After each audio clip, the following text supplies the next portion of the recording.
আসসালামু আলাইকুম ওয়া রহমাতুল্লাহি ওয়া বারাকাতুহু। मेरे आदरणीय भाइयों, आप जानते हैं कि यह मुहर्रम का चंद्रमा है। यह इबादत, नमाज, कुरान तिलावत के लिए चंद्रमा है। आप इमाम हुसैन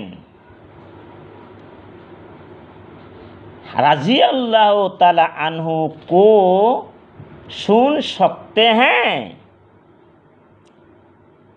इमाम हुसैन करबला के मैदान में गए,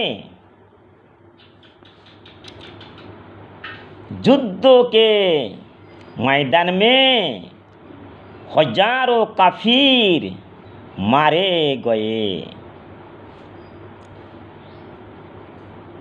शिमार नाम का एक काफिर था।